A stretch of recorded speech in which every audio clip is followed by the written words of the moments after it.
반갑습니다. pen경장입니다. 지난 시간에 업비트와 이 카카오의 관계를 설명드리면서 현재 장세와 여러 코인들에 대해서 설명을 드렸습니다. 이 안에는 여기 보이시는 보라, 그리고 픽셀, 픽션 네트워크가 픽셀입니다. 그리고 디카르고와 NFT 관련한 칠리즈, 샌드박스, 엔진, 그리고 만화까지 이렇게 있습니다.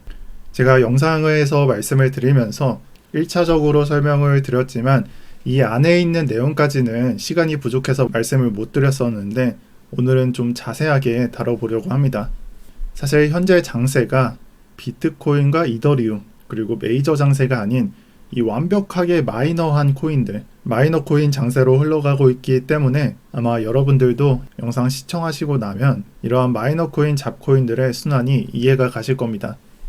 자, 그래서 업비트와 이 카카오 관계를 이해하기 위해서는 어떤 특정 인물이나 아니면 지분 관계를 이해를 하셔야 되는데 제가 오늘 준비한 기사에서 잘 해석이 되어 있다고 저는 생각을 하고 있습니다.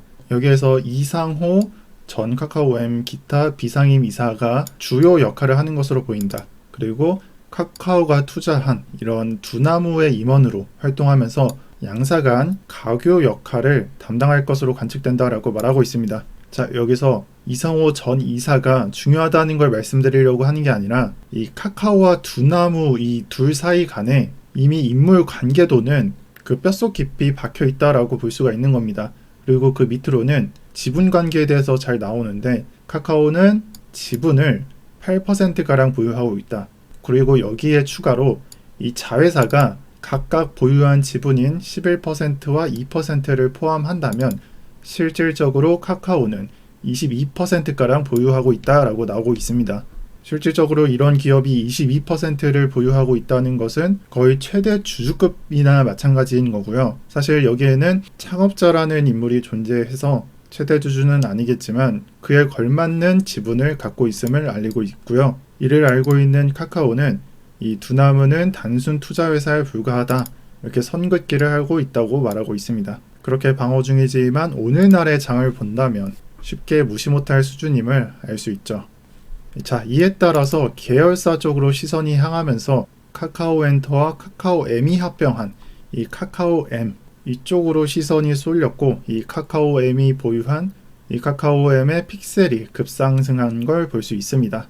그리고 그 안에는 사실 픽셀뿐만 아니라 우리에게는 조금은 익숙한 이 캐리 프로토콜 그리고 보라 등이 있습니다. 업비트에는 이 두 코인을 볼 수가 있고요. 지금 보이시는 두나무 지배구조를 보신다면 송치영, 김형년 이렇게 두 형이 업비트를 만든 사람인 걸 알 수 있으며 사실 이 두 분은 이전에 카카오스탁을 만든 사람이기도 합니다. 그리고 두나무를 지배하고 있는 구조상 이 카카오라는 존재를 잊을 수가 없게 되는데 이 두 설립자인 26%, 14%, 그 가운데 수치인 11%, 2%, 8%를 더한 계산해보면 약 22%가 되겠죠. 그래서 여기쯤 위치한다고 우리는 생각을 할 수가 있겠습니다.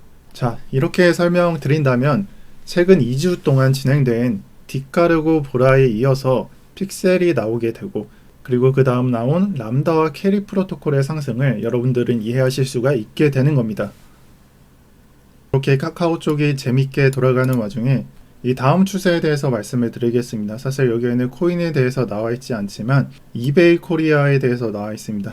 그리고 이커머스 시장이라고 나와 있는 것을 보면은 이번 주에 진행될 이베이 코리아의 예비 입찰에 대해서 생각을 해 보실 수가 있고 이 추세는 이미 디카르고에 의해서 진행되고 있습니다. 하지만 이 이베이 코리아가 어디로 넘어가게 될지 이것에 대해서 아직까지 결정되지 않았습니다. 그렇게 된다면 카카오와 그리고 롯데 그리고 쿠팡까지 인수할 것이라는 시선이 쏠릴 수 있고 언론에서는 쿠팡은 인수에 대해서 애매모호하게 표현하고 있다라고 말하는데 그러면서 카카오와 롯데를 은근히 바라보고 있습니다. 그래서 카카오의 경우에는 디카르고가 카카오페이에서 공시가 나온 적이 있죠. 그리고 공시 이후에 급락을 해야 하지만 잠깐의 눌림목을 준 다음에 또다시 고가에 가격이 형성되어 있는 그러한 이유로 해당 이슈 때문이라고도 볼 수 있는 거고요. 이 해당 뉴스에 이어서 몇몇 분들은 이 이베이 코리아를 신세계도 비교를 하면서 스페이라는 호재 카드가 있는 페이 코인도 봐야 하는데 저는 개인적으로는 가능성이 없다고 생각을 하고, 따라서 디카르고를 들고 있으신 분들은 이번 이베이 이슈를 잘 챙겨보시는 게 저는 좋다고 생각을 합니다. 제가 거듭 강조드리지만 공시가 나온 이후에 하락하지 않고 버티고 있는 장이 여러분들 눈앞에 있습니다.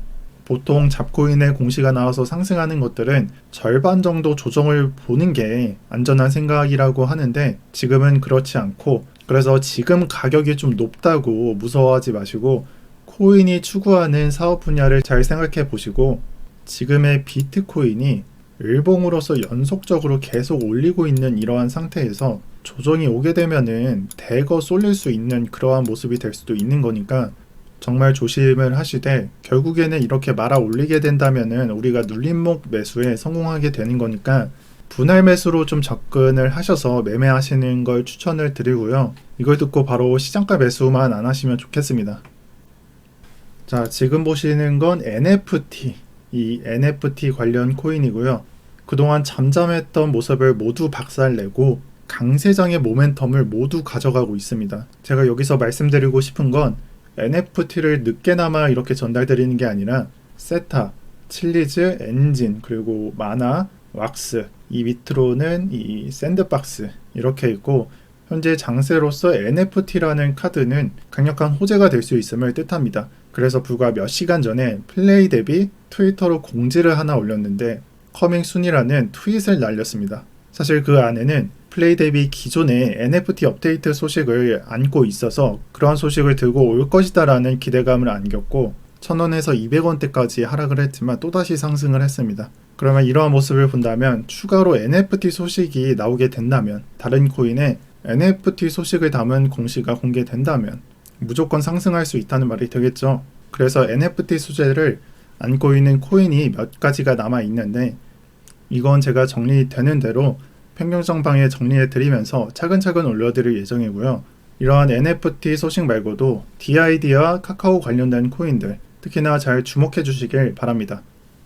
자, 금리에 대해서는 짧게만 말씀드리겠습니다. FOMC에서는 일드 커브 컨트롤이나 여기 나와 있는 오퍼레이션 트위스트 등은 언급하지 않을 가능성이 높습니다. 즉 시장 금리를 조정할 수 있는 카드는 기대하지 말라는 말이 되겠고, 하지만 이와 반대로 SLR 규제 완화 연장, 이것만 예상해 주시길 바랍니다.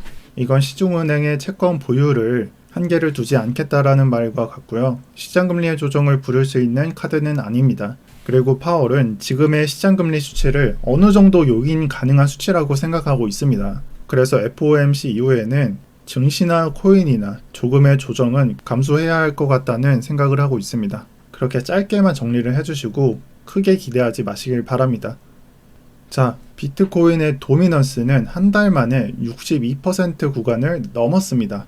물론 이전에도 이렇게 꼬리나 장대 양봉으로 넘긴 구간에 대해서는 존재했으나 정가로 계속해서 붙여놓는 구간은 없었습니다. 그래서 지금은 상황이 다르다고 해석을 할 수 있겠습니다. 그렇다면 이 비트코인 62% 구간이 무엇을 의미하냐, 이것에 대해서 궁금해하실 수 있겠는데, 이거는 지금이 비트의 도미넌스 흡수로 인해서 알트가 약조정을 받는 시기면서 여기에 추가로 이러한 움직임이 상승세가 무너지게 된다면, 그러니까 12월의 상승을 1월에 폭락시켰던 이러한 움직임을 예상해 본다면 대알트 시즌이 또다시 여러분들 눈앞에 올 수 있음을 말하고 있습니다.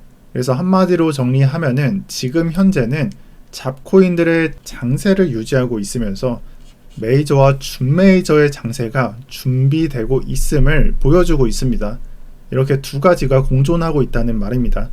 오늘부터 3월의 절반이 시작되는데 앞으로 3월의 절반은 이에 대한 대비를 포트폴리오로서 준비해 주시면 정말 좋겠죠. 잡코인과 메이저와 준메이저 이런 것을 준비하라고 말씀드리는 겁니다.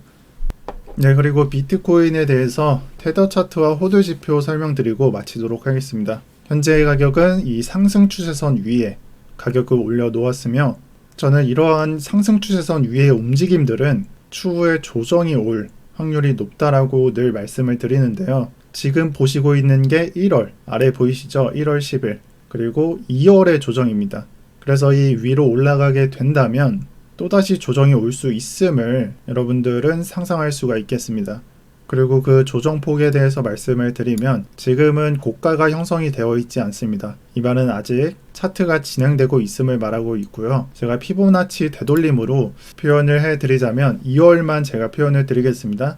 2월의 조정은 여기 보이시는 대로 이 382 구간과 이 618 구간 사이 이 50% 구간을 지나쳤습니다. 그래서 이 뒷매수가 됐더라면 이 보수적인 매매로서는 382부터 618까지 매수가 진행될 수 있음을 말하고, 좀 더 공격적인 매수가 진행됐더라면 236부터 618까지 조정이 진행된 것을 보고 다시 되돌아 올린다는 것을 여러분들은 아실 수가 있습니다. 따라서 지금은 차트가 진행 중에 있지만 여러분들이 이 고가에 대해서 만약 7만 달러 이 정도로 생각을 하신다면, 그리고 이 차트 자체가 정말 만약에 7만 달러까지 형성이 되었다면, 그리고 바로 조정이 진행되었다면 여러분들이 매수할 구간은 이 63K나 60K부터 시작을 해서 53K까지 이렇게 매수를 진행할 수 있는 상황이 될 겁니다. 그리고 추후에 7만 달러가 아닌 이보다 더 낮은 고가에서 조정이 발생한다고 하면 이렇게 매수 구역이 조금은 달라지는 것을 알 수 있습니다. 이건 제가 분석을 하기 위해서는 고점이 형성돼야 하므로 고점 생성 이후에 다시 영상으로 보여드릴 거고요. 여기서 기억해야 할 건 이 상승이 계속해서 그냥 쏘는 게 아니라 이 상승 추세선 위로 올리게 되고 다시 DB 형성되고 올리고 DB 형성되고 이러한 형식으로 상승이 진행되고 있다. 그리고 이 조정 수치는 피보나치 수열, 피보나치 되돌림으로써 표현이 잘 된다. 그리고 그에 맞게 눌림목 매수를 진행하면 정말 좋다라고 말씀을 드리겠습니다. 자, 그렇다면 여러분들이 정말 궁금해할 건 뭔지 제가 생각을 해봤는데, 과연 비트가 언제 무너질 것인가에 대해서 항상 궁금해 하실 거예요. 비트는 폭등과 폭락을 반복해 왔기 때문이죠. 그래서 11년도, 그리고 13년도, 17년도, 지금 21년도 이렇게 존재하고, 이 과거의 11년도부터 알호들 수치가 이 위험 수치로 올라가게 된 이후에 폭락을 하는 걸 볼 수가 있고, 17년도도 마찬가지입니다. 그래서 이 빨간색 구역인 리얼라이즈드 호드 레시오 수치가 올라가게 된다면 정말 매도를 해야 하는 시기, 절대 매도 구간임을 알리고 있습니다. 지금 현재는 R 호드 레시오가 한 10,000 정도 되고 이 위험 구역이 3만 정도, 3만에서 4만 정도가 되겠는데 절반에 못 미치는 수치를 기록 중이다라고 생각을 하시면 됩니다. 참고로 해당 수치는 이 1주 동안 보유했던 사람들, 그런 사람들의 수를 1년에서 2년 이런 장기 보유한 사람들의 수로 나눈 수치를 말하며, 따라서 이 값이 높아진다 이 말은 이 장기 보유자들은 팔고 그리고 1주 보유자들은 매수를 한다는 게 되겠습니다. 즉 이 말은 이 단기 트레이딩을 하는 1W, 이 원위크 보유자들은 단기간에 매도할 확률이 높아지므로 해당 특정 구역에서는 쏟아지는 가격을 방어할 수 없다는 말이 되겠습니다. 이에 따라서 이 해당 수치가 의미하는 바를 잘 해석하시길 바라겠습니다. 절대 매도 구간까지는 아직 멀었고 이 장기 보유 관점에서는 유지라고 말씀을 드릴 수 있습니다. 따라서 추후에 조정이 오더라도 멘탈 잘 잡으시라는 말씀 전해드리겠고요. 오늘 영상은 여기까지 하겠습니다. 지금 현재 비트코인 판의 트렌드가 날마다 바뀌지만 3월 같은 대혼란스러운 장은 저는 없었다라고 생각합니다. 이에 맞게 저도 영상을 트렌드에 맞게 잘 정리해드리고 앞으로 일어날 트렌드에 대해서도 항상 말씀을 드리고 있으니까 시간 나실 때마다 보시면서 잘 파악하시길 기원합니다. 또 영상 초반에 말씀드렸던 팽경전방은 댓글 참고해 주시면 감사하겠습니다. 시청 감사합니다.